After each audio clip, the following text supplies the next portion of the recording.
Thomas ലീഹ സ്ഥാപിച്ച 7 പള്ളികളിൽ ഒന്നാണ് നിലയ്ക്കൽ പള്ളി. പത്തനംതിട്ട ജില്ലയുടെ കിഴക്ക് ഭാഗത്ത് പ്രസിദ്ധ ഹൈന്ദവ തീർത്ഥാടന കേന്ദ്രമായ ശബരിമലയിൽ നിന്നും അധിക ദൂരത്തല്ലാത്ത വനപ്രദേശത്താണ് 7 പള്ളികളിൽ ഒന്നായി എണ്ണപ്പെടുന്ന ചായൽ അഥവാ നിലയ്ക്കൽ പള്ളി സ്ഥിതി ചെയ്യുന്നത്. പാരമ്പര്യത്തിൽ ചായൽ എന്നും നിലയ്ക്കൽ എന്നും ഈ സ്ഥലം അറിയപ്പെടുന്നു. 7 പള്ളികൾ ഉൾപ്പെട്ട മറ്റ് 6 പള്ളികളിൽ നിന്നും വ്യത്യസ്തമായി മലമ്പ്രദേശത്ത് സ്ഥിതി ചെയ്യുന്ന ക്രൈസ്തവ സമൂഹമായാണ് ചായൽ. തോമാസ് ലീഹായുടെ ചരിത്രവും പാരമ്പര്യവും പേർന്ന റമ്പാൻ പാട്ടിൽ വിവരിക്കപ്പെടുന്നത്. തോമാസ് ലീഹ നിരണത്ത് നിന്നാണ് നിലയ്ക്കലിലെത്തുന്നത്. ഏകദേശം 1 വർഷത്തോളം ശ്ലീഹ അവിടെ താമസിക്കുകയുണ്ടായി. അവിടെ താമസിക്കുമ്പോഴാണ് നിരണത്ത് താൻ സ്ഥാപിച്ച കുരിശ് പിഴുതെറിയപ്പെട്ടതറിഞ്ഞ് അവിടേക്ക് തിരിച്ചു പോവുകയും കുരിശ് സ്ഥാപിച്ച് തിരികെ എത്തുകയും ചെയ്തത്. നിലയ്ക്കലിൽ എത്തിയ ശ്ലീഹ അവിടെ അനേകം ബ്രാഹ്മണരെയും മറ്റ് വിഭാഗക്കാരെയും മാമോദീസ മുക്കുകയും അവർക്കായി ആരാധനാലയം സ്ഥാപിക്കുകയും ചെയ്തു. വനത്താൽ ചുറ്റപ്പെട്ട ഈ ജനവാസ മേഖല മലബാർ തീരത്തിനും ചോഴമണ്ഡല തീരത്തിനും ഇടയിലുള്ള വ്യാപാര പാതയിലെ പ്രധാന ഇടത്താവളമായിരുന്നു. ആ നിലയിൽ വ്യാപാരികളുടെ ഒരു പ്രധാന കേന്ദ്രമായി ഇവിടം മാറി. എന്നിരുന്നാലും പിൽക്കാലത്ത് ഈ ജനവാസ മേഖലയുടെ ഗതകാല പ്രതാപത്തിന് ചെറുതല്ലാത്ത മങ്ങലേറ്റു. പ്രധാനമായും വ്യാപാരം ഉപജീവന മാർഗമാക്കിയിരുന്ന നസ്രാണികൾ ഇവിടം വിട്ട് കുറെ കൂടി താഴ്ന്ന പ്രദേശങ്ങളിലേക്ക് മാറി താമസിക്കാൻ തുടങ്ങി. നസ്രാണികൾ കാർഷിക വൃത്തിയിലേക്ക് ചുവട് മാറ്റിയതോടെയാണ് ഇത്തരം കുടിയേറ്റം ആരംഭിച്ചത്. കടുവകളുടെയും മറ്റു വന്യമൃഗങ്ങളുടെയും സാന്നിധ്യം നിലയ്ക്കലിലെ ജനജീവിതം അത്യധികം ദുസ്സഹമാക്കിയിരുന്നു. നിലയ്ക്കലിലെ വനമേഖലയിൽ നിന്നുള്ള കാട്ടുമൃഗങ്ങൾ ഇന്നത്തേതുപോലെ തന്നെ കൃഷിക്ക് വലിയ ഭീഷണിയായതും താഴ്ന്ന പ്രദേശങ്ങളിലെ ഫലഭൂഷ്ടമായ മണ്ണ് കൂടുതൽ ഉൽപാദനക്ഷമത ഉള്ളതായിരുന്നത് കൊണ്ട് അവിടെ കൂടുതൽ സൗകര്യങ്ങൾ ഉണ്ടായിരുന്നത് കൊണ്ടുമാണ് ഇത്തരം കുടിയേറ്റത്തിന് ആളുകളെ പ്രേരിപ്പിച്ചത്.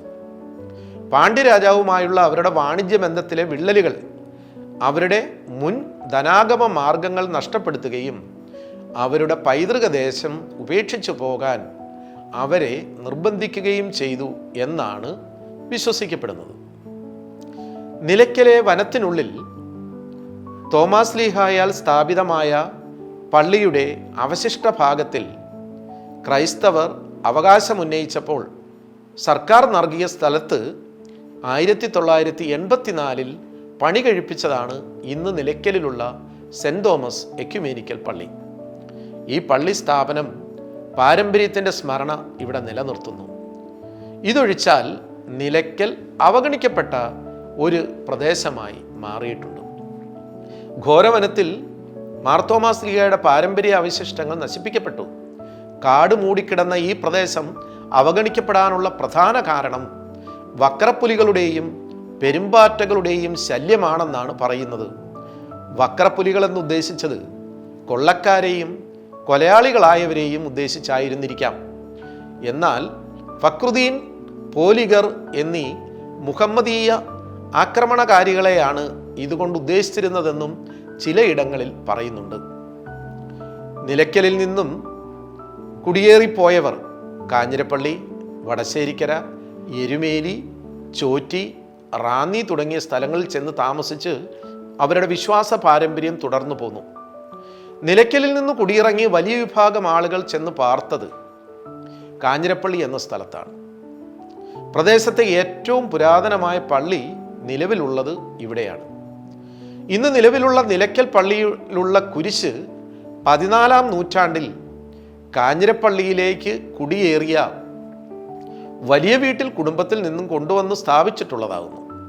മാർത്തോമായുടെ പാരമ്പര്യത്തിന് അവകാശികളായ കേരളത്തിലെ 8 സഭകളിൽ നിന്നുള്ള മേലധ്യക്ഷന്മാർ ഒന്നു ചേർന്ന് 1984 ഏപ്രിൽ മാസം 8-ന് നിലയ്ക്കൽ എക്യുമേനിക്കൽ പള്ളി ആശീർവദിച്ചപ്പോൾ മുറിഞ്ഞുപോയ ഒരു വിശ്വാസ ചരിത്ര പാരമ്പര്യത്തിൻ്റെ പുനർസമർപ്പണമായിരുന്നു അത്. തോമാശ്ലീഹായുടെ പാരമ്പര്യം മേറുന്ന നിലയ്ക്കലെ മണ്ണിൽ വർത്തമാന തലമുറയ്ക്ക് ചരിത്രം ഓർത്തെടുക്കുവാനും വരാനിരിക്കുന്ന തലമുറകൾക്ക് ചരിത്രം പറഞ്ഞു കൊടുക്കുവാനുമായി പുനർനിർമ്മിക്കപ്പെട്ട ക്രൈസ്തവ ഐക്യത്തിൻ്റെ പ്രതീകം എന്ന് അതിനെ വിശേഷിപ്പിക്കാം.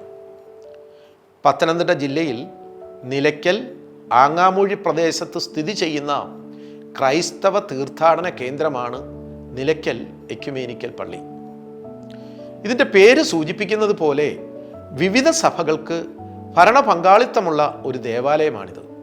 ലോകത്തിലെ തന്നെ ആദ്യത്തെ എക്യുമേനിക്കൽ ദേവാലയമെന്ന് ഇത് വിശേഷിപ്പിക്കപ്പെടുന്നു. അക്കാലത്തുണ്ടായ നിലയ്ക്കൽ സമരത്തിൻ്റെ പേരിൽ ഈ പള്ളി വളരെ പൊതുശ്രദ്ധ നേടി. നിലയ്ക്കലെ സ്വകാര്യ ഭൂമിയിൽ ഒരു കുരിശ് കണ്ടെത്തുകയും സമീപത്തെ കത്തോലിക്ക ദേവാലയമായ തുലാപ്പള്ളി പള്ളിയിലെ വികാരി മാത്യു അന്ത്യംകുളത്തിൻ്റെ നേതൃത്വത്തിൽ കുരിശ് കണ്ടെത്തിയ സ്ഥലത്ത് ഒരു താൽക്കാലിക ആരാധനാ കേന്ദ്രം സ്ഥാപിക്കുകയും അവിടെ ഒരു സ്ഥിരം പള്ളിക്കെട്ടിടം പണിയുന്നതിന് ആവശ്യമുന്നയിക്കുകയും ഉണ്ടായി. എന്നാൽ ഇത് നിലയ്ക്കലിലെ ക്ഷേത്രത്തിനെതിരായ നീക്കമാണ് എന്ന് ചിലർ തെറ്റിദ്ധരിച്ചു. അങ്ങനെ വാദിക്കുകയും ചെയ്തു. പള്ളി സ്ഥാപനത്തിനെതിരെ പ്രത്യക്ഷ സമരത്തിനിറങ്ങുകയും അത് വലിയ വിവാദത്തിനും സാമുദായിക സംഘർഷത്തിനും ക്രമസമാധാന പ്രശ്നത്തിനും കാരണമായി. 2 പള്ളികൾക്ക് നേരെ ബോംബാക്രമണമുണ്ടായി. ഇതേ തുടർന്ന് സാമുദായിക വൈര്യം പരിഹരിക്കാൻ കേരള സർക്കാരും വിവിധ ക്രൈസ്തവ സഭകളും ഹിന്ദു സംഘടനകളും ഒത്തുതീർപ്പ് ചർച്ചകൾ നടത്തുകയും അതിനെ തുടർന്ന് ആങ്ങമൊഴി എന്ന പ്രദേശത്ത് പള്ളിക്ക് വേണ്ടിയുള്ള സ്ഥലം സർക്കാർ അനുവദിക്കുകയും ചെയ്തു. സെമിത്തേരി പണിയുന്നതിനുള്ള അവകാശം വ്യവസ്ഥ പ്രകാരം ഈ പള്ളിക്കില്ല. ഇവിടെ സെമിത്തേരി പണിയാൻ സാധ്യമല്ല. തോമാശ്ലീഹായുടെ പാരമ്പര്യം നിലനിൽക്കുന്ന പള്ളികളിൽ അറിഞ്ഞോ അറിയാതെയോ മറ്റുള്ള പള്ളികൾക്ക് ലഭിക്കുന്ന പ്രാധാന്യവും ശ്രദ്ധയും ലഭിക്കാതെ പോയ ഒന്നാണ് നിലയ്ക്കൽ പള്ളി. അതിനൊരു പ്രധാന കാരണം ഇത് മലയോര മേഖലയിൽ വനപ്രദേശത്താണ് സ്ഥാപിക്കപ്പെട്ടത് എന്നതാവാം കാരണം.